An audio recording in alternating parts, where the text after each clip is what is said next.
Hello and welcome to another, Doctor's Assistant video, and today I'm doing a video on my thoughts on the Ice Warrior design. That's why I've got this thing. It's a 3.75 inch figure of a Ice Warrior. Of one of the new designed Ice Warriors even. Yeah, now it's back to front and upside down. But yeah, so yeah, I just thought, seeing as Series 10 sees the return of the Ice Warriors and the return of them, and the later down the line, this recording, it's not this week's episode, but it's next week's. And that this week's is obviously Lay of the Land, which looks, oh man, I can't wait for that. But but enough said about that. I wanted to tease that, but no. Seeing as I haven't really talked much about Series 10 on the channel, but or any really. But also, yeah, I have to admit, I quite like the. I almost said Zygon. I was going to say Zygon then. I really do like the Ice Warrior design. I think I agree with Batman March that it works in one story to have them outside that armour. I think primarily the idea is that they're in the armoury shell.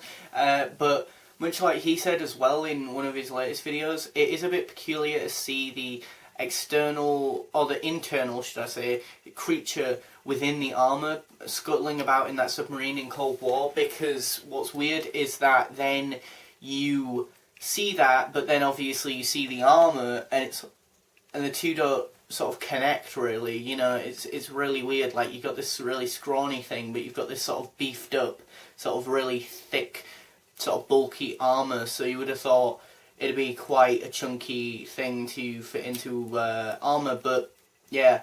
I mean, as well as Ice Warrior episode in Series 10, we're getting an Ice Warrior episode in the new 10th Doctor Adventure Series, not Adventure Series, sorry, but new 10th Doctor audio book with Billie Piper as well, reprising her role as Rose Tyler.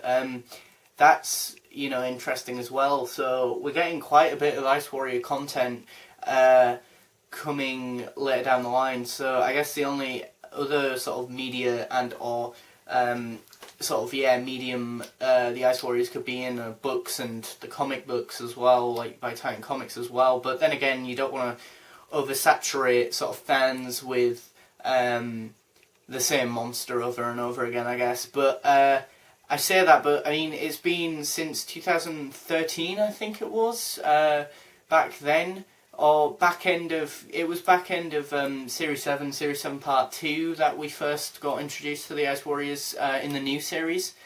And then as I say, yeah, we're getting a new Ice Warrior episode in Series 10, which will be interesting. Really like the idea of Capaldi versing off with the Ice Warriors. And then also you've got this sort of Ice Warrior Queen. I mean, it's a sort of thing that was planted in Series 8, fun fact, because the Doctor even references the hives of Mars or something in Robots of Sherwood, a Mark Gatiss story. Because as soon as, I think, Cold War had been done, I think, yeah, he was really sort of pushing for another Ice Warrior story, because I think Mark Gatiss adores the Ice Warriors and that, and yeah, and then mentioned, as I say, the Leisure Hives, not the Leisure Hive, that's a Fourth Doctor story, but the hives of the Ice Warrior planet on Mars or something, and in Robots of Sherwood, which was Series 8, and then obviously he didn't do an Ice Warrior story in Series 9, instead we got the beautiful, wonderful Sleep No More, and then, yeah, and so that leads us to this sort of one. We also get a new Ice Warrior design in the fact that we get the Ice Warrior Queen and that, so a female Ice Warrior. That'll be interesting. I'm not 100% sure if that's already been done in Classic Who, and that, I think, they appeared a total of 3 times, I think, in Classic Who. I wouldn't be too sure about that, personally, for me, because coming from me. I wouldn't count on that being correct because it doesn't help that I've never actually seen any of the original Ice Warrior episodes.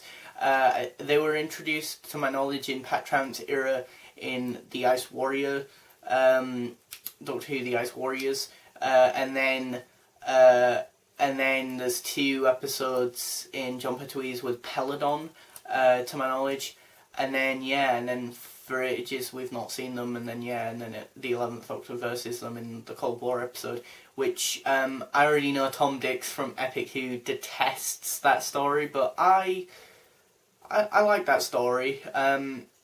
But yeah, as I say, I think I also like the design of these Ice Warriors. They're really nice. I think they've got this balance between the sort of old and new. I'll be honest, my major criticism and gripe with them is probably the hands. I'm not too fussed with the hands. I would have preferred the claw-like Lego brick hands. From what I remember, the voice is so-so, and I think Skaldak as a personality had a decent, formidable presence and had some sort of gravitas to his performance, and felt fairly fleshed out, which you kind of need to flesh out the villain, especially if there's only going to be one. In a traditional sort of base under siege story, quite literally, the submarine being the base was under siege and underwater as well, so quite literally a base under siege type story.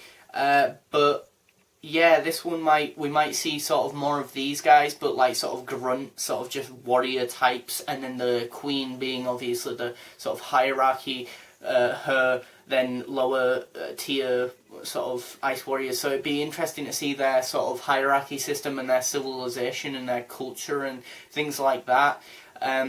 Although I'm trying to refrain from getting too hyped about that, because as soon as I always think Doctor Who in the new series is going to do quite a bit of detailing and or backstory stuff for a villain and or monster, they're usually just like, oh, here's this one monster. Oh, look, it's chasing the Doctor. Oh, look, it caught Bill or the companion, and that's it. And it's like, okay, but why are they doing this? I want motives. I want, is it because the Warrior Queen, tests the Doctor because of what happened with Skaldak? Will that be referenced? Will the Waters of Mars be referenced? I don't know, well, why it would, but, that happened on Mars as well.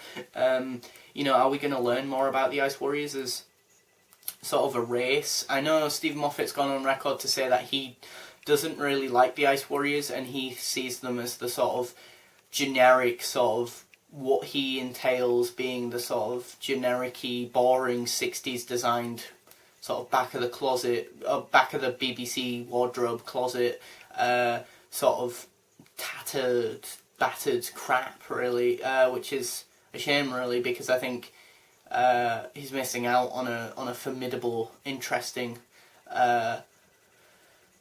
enemy, really. I'll be honest, a lot of people theorised before Series 10 had started that Thin Ice would be the Ice Warrior story, seeing as it has, obviously, ice in the title, but yeah, it's good that we're also getting, another sci-fi, sort of more heavier sci-fi story than just Oxygen, and that, so it'll be interesting. And talking about classic Who monsters returning back into sort of the new series, I have been contemplating and thinking about doing a sort of video about my thoughts on the sort of bringing back the classic series monsters and what I think about that, and should they do it more, should they do it less, what's the best balance, what monsters would I like to come back, so on and so forth, things along that line anyway. But do please comment below what you think about the Ice Warriors. Thanks for watching, comment, rate and subscribe.